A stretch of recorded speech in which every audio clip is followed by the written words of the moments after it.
नमस्कार, प्रवास action news network और आप सभी का स्वागत है। जम्मू कश्मीर विधानसभा में आज उस समय भारी हंगामा मच गया जब बीजेपी सदस्यों ने पूर्ववर्ती राज्य को विशेष दर्जा देने संबंधी प्रस्ताव पारित किए जाने का विरोध किया। सदन की कार्यवाही शुरू होते ही बीजेपी सदस्यों ने बुधवार को पारित किए गए प्रस्ताव को लेकर हंगामा शुरू कर दिया। बीजेपी विधायक और विपक्ष के नेता सुनील शर्मा जब प्रस्ताव पर बोल रहे थे तो अवामी इत्तेहाद पार्टी के नेता और विधायक लंगेट शेख खुर्शीद एक बैनर दिखाते हुए आसन के समक्ष आ गए, जिस पर लिखा था कि अनुच्छेद 370 और 35A को बहाल किया जाए। इस पर बीजेपी सदस्यों ने नाराजगी जाहिर की। वे भी आसन के समक्ष आ गए तथा बैनर छीनकर उसे फाड़ दिया।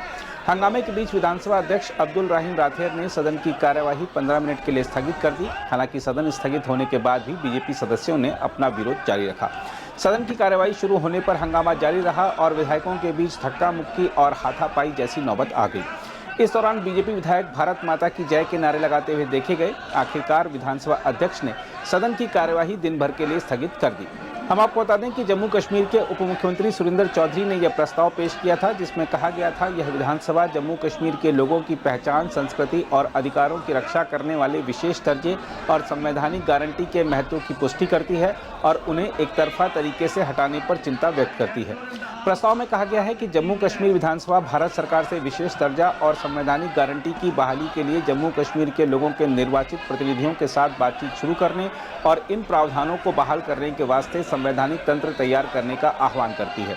प्रस्ताव में कहा गया है कि यह सदन इस बात पर जोर देता है कि बहाली की किसी भी प्रक्रिया में राष्ट्रीय एकता और जम्मू कश्मीर के लोगों की वैध आकांक्षाओं की रक्षा होनी चाहिए। विधानसभा स्थगित होने के बाद सांसद इंजीनियर रशीद के भाई और विधायक शेख खुर्शीद ने कहा कि हम अनुच्छेद 370 पर एक प्रस्ताव लाना चाहते थे, लेकिन हमें मौका नहीं दिया गया, तो हमारे पास और क्या विकल्प था। उन्होंने कहा कि भले ही हम पर हमला करना जारी रखें, हम अपनी आवाज़ उठाते रहेंगे।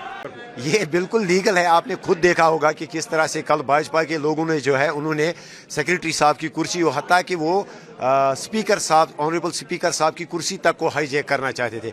हमने जो है बिल्कुल जमहूरी तरीके से जिस वक्त सेशन का जो शेड्यूल जिस वक्त अनाउंस हुआ उस वक्त हमने असेंबली सेक्रेटरीट को अप्रोच किया। हमने कहा कि हम 370 और 35A और जो 5 अगस्त का जो फैसला लिया गया हम उस सिलसिले में एक रेजोल्यूशन लाना चाहते हैं, लेकिन उस वक्त हमें कहा गया कि कोई प्रोविजन नहीं है, ये एक छोटा सा एक मुख्तसर सा सेशन है। उसके बाद हमने बात करने की कोशिश की, हमें बात करने का मौका नहीं दिया गया। इसके अलावा हमारे पास क्या बचता था? अगर भाजपा के लोग टेबलों के ऊपर खड़े होके और वो स्पीकर साहब या सेक्रेटरी साहब की कुर्सी तक को हाईजैक करेंगे तो क्या हमें एक सिंपल बैनर शो करने का हक नहीं है? और वो बैनर वही था जो कश्मीरियों के दिलों में जो चीज़ें हैं जो हम 5 अगस्त को हम कंडेम करते हैं, रिजेक्ट करते हैं और हम 370 और 35A की वापसी चाहते हैं। जो हाँ बिल्कुल, आपने खुद देखा होगा कि जो हमने बैनर शो किया था भाजपा वालों के ये हजम नहीं होता है, तो इस वजह से उन्होंने हमला किया। लेकिन ऐसे हमले अगर वो 1000 हमले भी करेंगे, हम लोगों ने जिस चीज़ के लिए हमें असेंबली भेजा है हम वो बातें करेंगे, चाहे वो सियासी बातें हो या डेवलपमेंटल तामीर तरक्की की बातें हो, हम बात करेंगे। वहीं बीजेपी का इस मुद्दे पर कहना है कि कांग्रेस और नेशनल कॉन्फ्रेंस की सरकार ने जम्मू कश्मीर में आतंकवादियों और अलगाववादियों के एजेंडे को दोबारा जिंदा करने की कोशिश और साजिश की है, लेकिन इसे सफल नहीं होने दिया जाएगा। संविधान को ताक में रखते हुए असंवैधानिक तरीके से इस रेजोल्यूशन को कल रखा गया। असंवैधानिक तरीके से ही इस रेजोल्यूशन को जो था वो पास किया गया। ये अपने आप में दर्शाता है कि नेशनल कॉन्फ्रेंस कांग्रेस जो है कभी नहीं चाहती कि यहां पर एक अच्छा वातावरण बने। हमेशा से पाकिस्तान के एजेंडे को जिन लोगों ने प्राथमिकता दी है उसी एजेंडे के ऊपर काम करने की कोशिश की है। उसी के अंतर्गत कल आपने देखा कि बगैर किसी डिस्कशन के जब हमारे विधायकों ने अपनी बात रखने की कोशिश की, वेल में गए और डिस्कशन के लिए कहा कि इसके ऊपर डिस्कशन होनी चाहिए और एकाएक संविधान को ताक में रखते हुए इस रेजोल्यूशन को जो है वो पारित किया गया।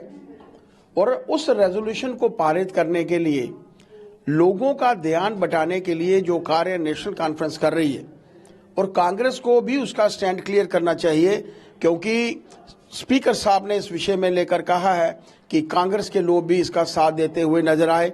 वो अपने आप में दर्शाता है कि देश भर में कांग्रेस जो है 370 के विरुद्ध बात करती है, लेकिन जम्मू कश्मीर में उन्होंने 370 के फेवर में बात की। वो अपने आप में दर्शाता है कि कांग्रेस के दांत जो हैं दिखाने की ओर है और खाने की ओर हैं, और जो इतिहास का हिस्सा बन चुका है, जो स्पेशल स्टेटस जिसके बारे में कहा गया, वो जो इतिहास का हिस्सा बन चुका है, इतिहास के पन्नों में दर्ज हो चुका है, उसको वापस ला जाने की कोशिश है।